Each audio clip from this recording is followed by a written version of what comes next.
We all carry within us a child, not just in memory or in photographs yellowed with time, but as a living, breathing part of our psyche.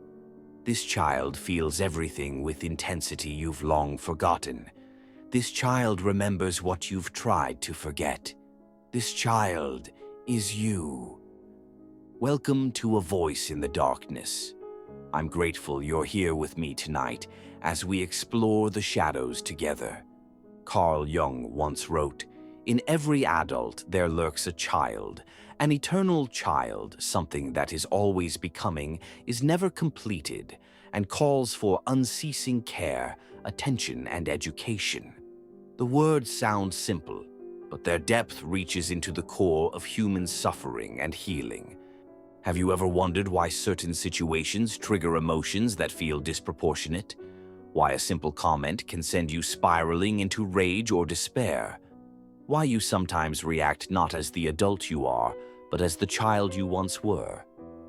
Jung recognized that our psyche isn't a single unified entity, but a complex system of parts. At the center of this system is what he called the self, the archetype of wholeness, and the regulating center of our personality. But for many of us, this self remains fragmented, with pieces locked away in shadow. The most vulnerable of these fragments is our inner child, the repository of our earliest experiences, traumas, and unmet needs. Think back to your childhood for a moment, not to the polished memories you share at family gatherings, but to the moments that shaped you.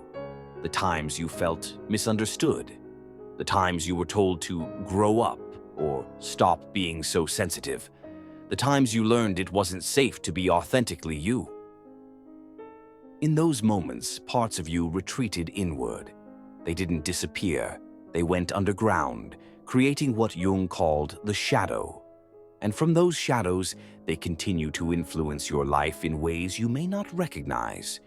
That pattern of abandoning relationships when they get too close. Your inner child protecting you from the pain of rejection. That persistent feeling that you're never good enough. Your inner child carrying the burden of conditional love. That fear of speaking your truth. Your inner child remembering when it wasn't safe to do so. Jung believed that healing comes not from suppressing these wounded parts, but from integrating them. He called this process individuation, the journey towards psychological wholeness, where all aspects of the self, including the wounded child, are acknowledged, embraced, and given voice. This isn't easy work. It requires us to turn toward pain rather than away from it, to see ourselves not as we wish to be, but as we truly are. Consider this. What if the aspects of yourself that you most despise, your neediness, your anger, your fear, are not character flaws, but adaptations? What if they emerged as survival strategies when you had no other options? Jung wrote, "The most terrifying thing is to accept oneself completely, but in that acceptance lies profound liberation." When we look at our inner child with compassion rather than judgment, we begin to understand the roots of our adult behaviors. The perfectionism that drives you to exhaustion, it might stem from a childhood where love was tied to achievement, the difficulty trusting others. Perhaps it reflects early experiences where trust was broken. These aren't weaknesses, they're wounds, and wounds need tending, not criticism. Jung introduced us to the concept of the wounded healer, the understanding that our own wounds, once acknowledged and integrated, become the source of our greatest gifts. Your sensitivity, born from pain, becomes empathy. Your struggle with unworthiness becomes a commitment to seeing others' value. Your familiarity with darkness becomes a light for others, finding their way. But this alchemy only happens when we're willing to journey inward, to meet our inner child in the shadows where they've been waiting. So, how do we begin this journey? Jung offered several pathways. First, through dreams. Jung saw dreams not as random firings of the brain, but as messages from the unconscious, often featuring symbols of the inner child. Pay attention to children in your dreams, to vulnerable creatures, to parts of yourself that appear small or afraid.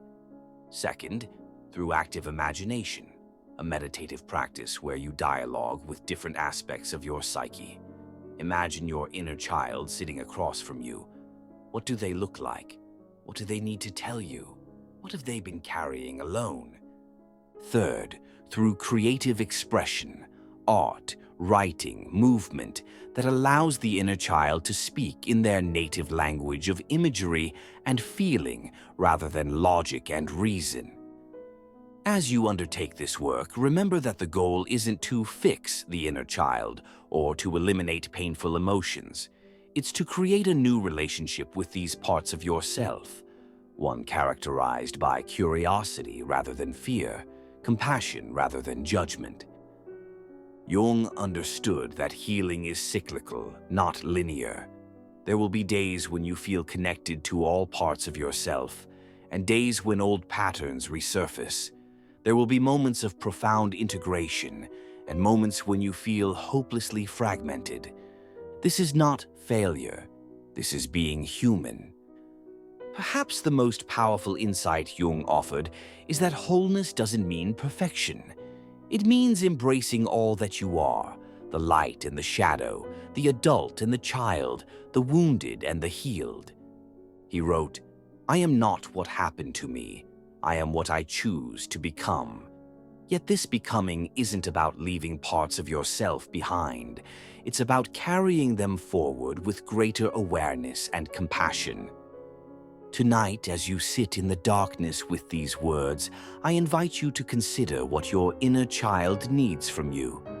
Not tomorrow, not when you've figured everything out, but right now, in this moment. Perhaps they need acknowledgement, a simple recognition that they exist and that their experiences matter.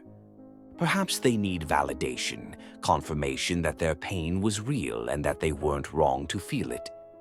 Perhaps they need protection, a promise that you, as the adult, will set boundaries that keep them safe. Or perhaps they simply need presence, the quiet assurance that they are no longer alone. Before we part ways tonight, I want to leave you with this thought. The relationship you build with your inner child becomes the foundation for every other relationship in your life. As you learn to listen to, protect, and nurture this vulnerable part of yourself, you develop the capacity to do the same for others. This is the gift of Jung's work on the inner child, not just personal healing, but a ripple effect that extends far beyond the individual psyche. If something in these words has resonated with you tonight, I invite you to sit with it. Perhaps write a letter to your inner child. Perhaps share your reflections in the comments below. Your journey may illuminate the path for someone else still finding their way in the dark. And if you'd like to continue exploring these shadows together, consider subscribing to this channel. In the darkness, we find not just our wounds, but our wholeness. Until next time, this has been A Voice in the Darkness, walking alongside you on the journey toward wholeness.